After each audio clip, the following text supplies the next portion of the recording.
Wellington, I think it's time. I think it's time that we have the talk. You know, the ones about the ducks and the pond. Wellington, don't be shy. Everybody has to have this talk. See, Wellington, I've been noticing that you have been sitting day after day on the sideline, watching all the other ducks on the pond quack a happy song and have a really good time. And I know that it's because you're afraid you're not as good a swimmer as they are. I know that you think that even if you tried really hard and practiced and learned, that you wouldn't fit in or there wouldn't be room for you in the pond. But here's the thing, Wellington. Every duck that you see on the pond was at one time, as afraid as you are now. Hey everyone, welcome back to another Becca moment. Wellington and I kind of had a talk today and we wanted to share what we came up with. You know, I'm in the direct selling industry and I talk to people every day who are at a point in their business. They're in the beginning, the middle stages, and they're working because they want to reach the top.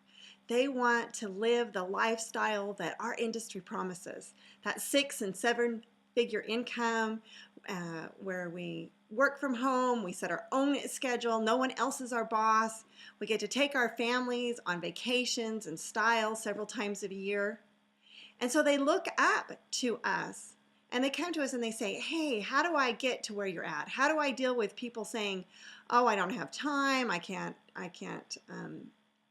don't want to do a home party, I already have a consultant, you know, all the different roadblocks and excuses that all of us face when we're building our business.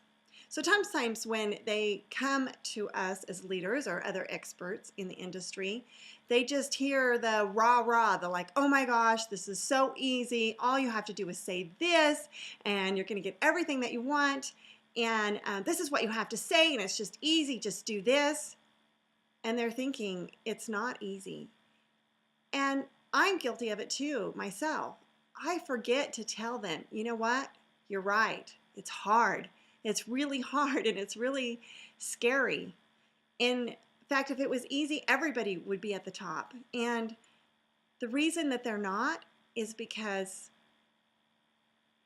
when it gets hard, and they're getting rejection, they're thinking that they're broken, that something's wrong with them because everybody else says, all you have to do is this and all you have to do is that. So I just wanted to say, hey, you know what? It's hard and it's scary. And it's the first instinct to want to look for reasons and ways out why we're not succeeding like the people at the top. So let's talk about that. I think listening to roadblocks like that, looking for the easy way out, is code words for excuses. And I'm the best excuse maker.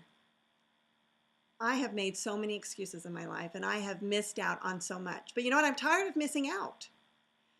So I'm going to share with you a little experience that I had a couple of years ago. One day I was approached by the local radio station to start doing 2-minute segments once a week, kind of like what I'm doing now. They were going to foot the bill, and then we were going to do a local test market, and then they were going to take it national. Oh my gosh, I was in so much shock and surprise, but I thought, you know what? How exciting!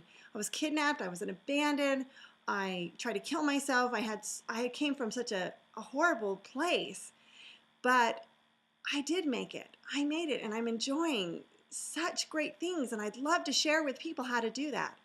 But then when I thought about it, my little itty bitty icky committee started roaring really loud, and I said to myself, oh, I couldn't do that.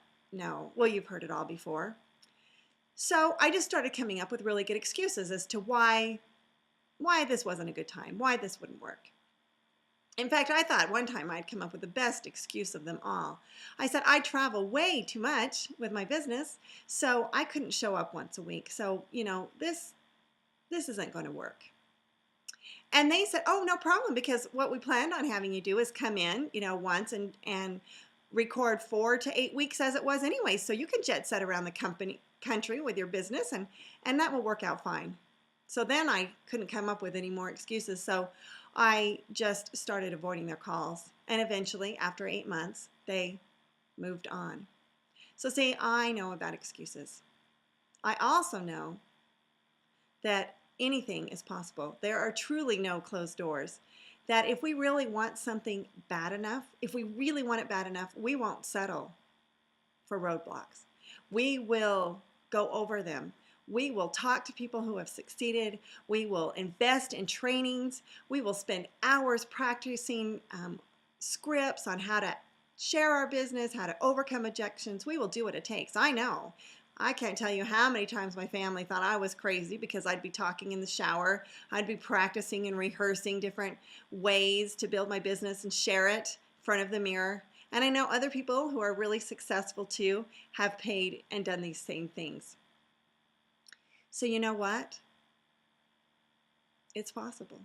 And I think it's only fair to tell you that you're selling yourself short if you settle for what seems like a good way out.